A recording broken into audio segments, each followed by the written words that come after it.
Good afternoon, welcome back. This is Saima. If you haven't met me before, I'm a nurse from Southeast England.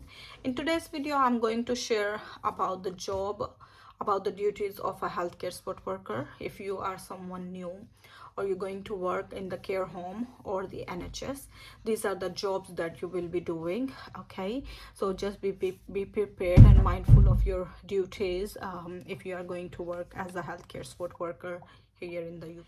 Yeah, so I'm sharing all the jobs that you will be doing as a healthcare support worker, but not limited to these duties only. Okay, so first of all, if you're for example, we will talk about you are going to work in a care home. Okay, so first and foremost thing you are going to do is of course they'll do your interview, they'll select you, they'll give you the contract, and then they'll ask you about your experience. If you have worked before in the care home, well and good.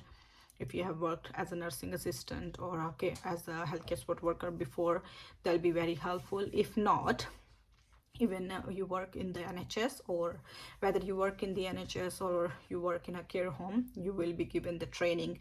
So they'll give you training. So what happens in the trainings, for at least for 2 weeks you are going to shadow one of the senior member of the staff, one of the senior member of the healthcare support worker team. You are going to work along that person, and then they'll show you what do they do, what job they do, and how is it going to be, how is it going to work. And you in those 2 weeks you're going to learn each and everything from them. You will be having educational training as well, but that's a practical one. So for 2 weeks you shadow one of the other support worker. Okay, so if you are working in a care home, the first and foremost thing you will be doing is waking up the patients. You go in each of their room, or if they are in a bay, you go to them and then wake them up. Okay, help them in providing you will help them in having a personal care. Okay, personal care includes combing their hair, brushing their teeth, washing them if they've been wet in the night, or if they need to of course they'll need to go to the toilet. Okay, so you will help them providing personal care. You will help them mobilizing. If there are someone who needs help to walk, you will walk that person to the toilet. If they can do it on their bed, like you give them a bowl of water with some flannel wipes, with soap, or toothbrush, whatever they need. You give them all the accessories and they can do on the bed if they are not able to walk. But usually in a care home, most of the patients will be like they will be able to walk a little bit with assistance of one person or two person, but some people are also bed bound. So if they are bed bound, you'll be giving them everything on the bed, isn't it? So you'll help them with brushing their teeth, combing their hair, and if they need pad changing, you will do that as well. So for each and every patient, these are the things you are going to do. Okay, so pad changing is very important. Of course, in a care home, most of the times you do like 3 to 4 times a day, but depends. If they open bowels, like you just change them and they open bowels again, you will have to do it again. All right, or if someone is incontinent, you will be checking them frequently. Okay, so that's very important. Some people, they have catheter bags, so the catheter bags also need to be emptying. Yeah, so also when they go to bed, the normal catheter bag, we change it to a night bag. All right, so the catheter bags need to be changed and emptying. All right, so this is all, to be honest. And on top of that, you'll be changing the patient's bed sheets. If they need a blanket, you'll give them the blanket. Most importantly, you are going to mobilize the patient, because sometimes the patients are in the care homes, they need to they need some sort of rehabilitation. They'll be looking for you to help them in mobilizing. We use different types of devices. I think I'll put a picture of those devices. I can show you the devices that we use. We use rotunda, we use hoist, and also steady, sometimes a frame as well, Zimmer frame. That's very, very common. Like most of the patients, they use Zimmer frame, elderly people. So these are the devices we mainly use: frame, rotunda, hoist, and steady. Okay, so if you are not sure how to use these devices, you can ask your colleague. And but before you start working as a sport worker, you will be given the training for manual handling as well, like how to use the rotunda, how to use the steady or the hoist. Okay, so all the time regularly, the patients daily, they need to sit out daily or sit on the chair even if they are bed bound. So you will be using the hoist to sitting them out if the patient is bed bound. All right, so you need to know how to use these equipments. If you are someone who doesn't know, make sure you get the training first before you do anything with the patient, or before you ask the patient to before you help the patient to get out of the bed, because they may be a very high risk of falls. With if they are bed bound, you won't be able to do it alone. You will need two people to do it. Okay, so under the supervision of another person. If you are new, you can do that, but obviously you need the training for manual handling. So these are the jobs they do. A lot of people, when they come from other countries, they don't like doing the pad changing. So pad changing is not something like you remove one pad and put another one. Most of the time, if the patient is incontinent, they must have done poo, they must have done urine. Okay, so urine and stool will be there in the pad, so you are cleaning that. Okay, you are going to clean the patient, make them dry, and then put a new pad. Okay, so a lot of people, they ask me, what is pad changing? I understand that. So if you are someone who doesn't know, it's same like as we change the pad for the kids, the change the diapers for the kids. Okay, so if you are not sure how to do the pad changing, you must have seen kids having their diaper changed. So it's the same way we do for elderly people when they are not able to do it by themselves. All right, and when you do the shadow shift, like when you shadow someone for 14 days, your senior colleague, you'll be able to see each and everything, so you shouldn't be worried too much.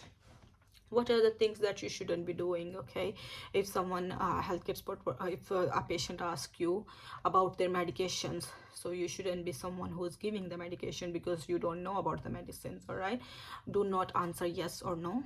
Just tell the nurse that this patient is asking for a painkiller, or if they're asking that if they can have their medicines or not. So medication is none of your business, so you shouldn't be helping the patients with the medications.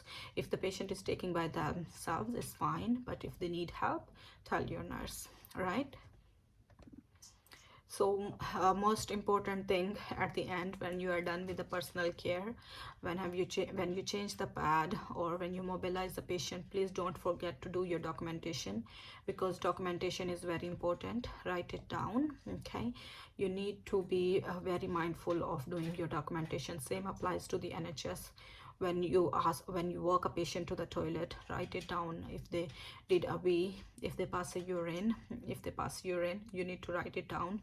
If they were able to walk, okay, if they managed to walk to the toilet, write it down. Patient stood up, walked to the toilet, open bowels, so you need to write it down. Documentation is very important. Same applies to the food. Okay, I forgot to mention that you also help people in eating and drinking. If someone who is not able to take food by themselves, or they're not able to drink, you are there to help them. All right, most of the people, mostly the people are able to eat and drink, but if someone has any sort of paralysis or weakness in their hands, or they're not able to hold the spoon, you'll be helping them in eating and drinking as well. So if someone who is not able to drink, not able to hold anything, it's your job to go around often, offer them a drink, or offer them a drink, and when it's meal time, you are going to help with the feed as well. That's very, very important. Okay, and also you need to be mindful of their menu. Some people some people, they eat normal food, no problem, but some people, they have allergies in their foods, like gluten-free diet, or they can't eat normal diet. They need thickener in their in fluid, or they need soft and chewy diet, or they need bite-sized diet. Okay, so be mindful of their choice, be mindful of their requirement according to their swallowing, according to their ability to swallow the food.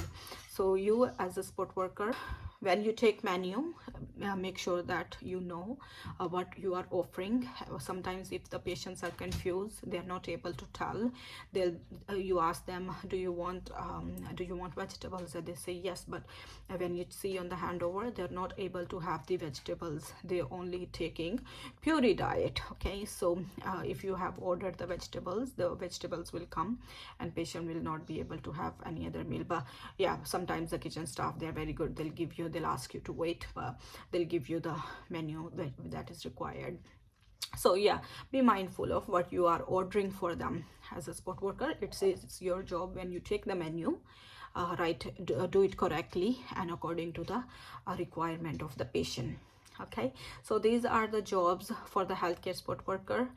Is same in the NHS, and they are the same in the care homes. All right, in the care homes, we focus on all those things that I mentioned. Same applies to the NHS, but in the NHS we have more staff, in terms of, like, we have the physiotherapist as well. So if a patient needs to be seen by the physios first, before you attempt to mobilize them, wait for the physiotherapist, let them do first, and then you do afterwards. All right, okay. So I hope this video was helpful, because a lot of people were asking me, what are the jobs of healthcare support workers, what do they really do? Because as a shortcut, a lot of people, they never been a support worker before.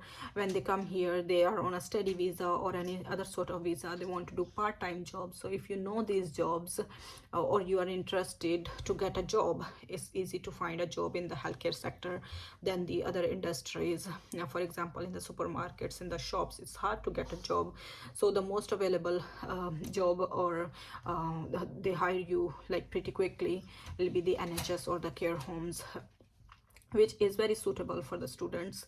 And for the students who does like part-time jobs, they come to work for a couple of hours, and I think it's really good. But for some people who doesn't like doing personal care, or who don't like changing the pads, this job is not for you. Okay, so if you have watched this video and you've realized that, no, I can't do the patching, I can't clean the poo, or I can't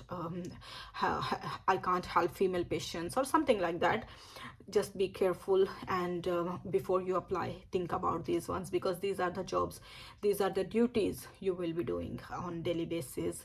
All right, thank you so much for watching. This is all in this video. I'll see you soon in the next one. Till then, take care. Bye bye.